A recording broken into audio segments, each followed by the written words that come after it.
Mahigit 400 Pilipino at dayuhan ang nahuli sa umano'y iligal na pogo at mega scam hub sa Parañaque City. Ito na ang pinakamalaking huli ng mga otoridad mula nang ipatupad ang pogo ban.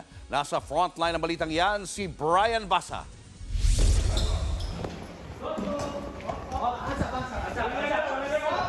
Nagulantang ang daan-daang Pinoy sa ikalimat ika-6 na palapag ng gusaling ito sa Parañaque City.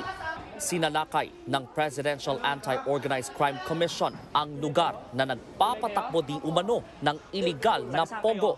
Kasama ng PAOK ang Police, Department of Justice at Bureau of Immigration. Hile-hilera ang mga Pinoy na nasa harap ng computer.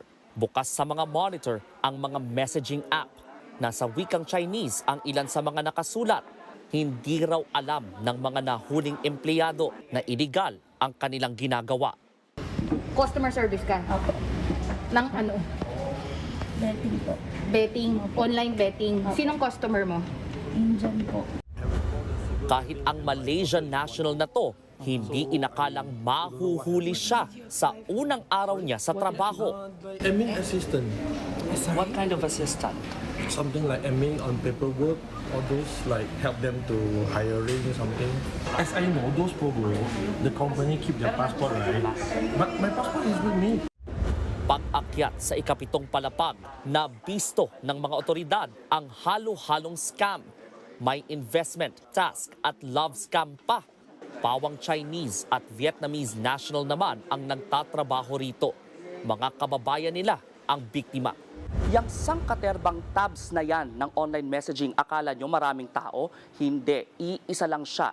Gumagamit siya ng maraming phone at maraming foreign SIM card tulad nito para makapag-register ng maraming account. Saka siya makakapagkunwari bilang iba-ibang tao para makapambudol sa task scam.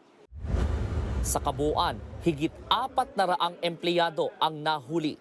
Hindi raw sila makalabas dahil hawak ng mga amo nila ang kanilang pasaporte. Kaya dito na sila natutulog. Mahigpit din ang seguridad sa lugar.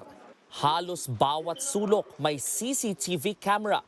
At ayon pa sa PAOK, may nakahandang exit plan ang mga scammer kung makatunog sila ng mangre-raid. Once na may raiding team, then magtatago sila, papatayin nila yung mga ilaw and then computers and perhaps to destroy all the evidence. Napag-alaman ding may business permit pa ang gusali sa Parañaque Local Government. Pero entertainment ang nakarehistro. Kaya paalala ng PAOK sa mga lokal na pamahalaan, suriing mabuti ang mga nag-a-apply sa kanila ng business permit. Bilyon-bilyon kasi ang nawawala sa ekonomiya ng bansa sa pamamayagpag ng mga pogo hub na nambubudo lang pala. Galing na nga ito sa kalokohan and yet nilalabas pa nila yung pera. Can that attract investors here? Baka instead of investing here, baka lumayo pa sa atin.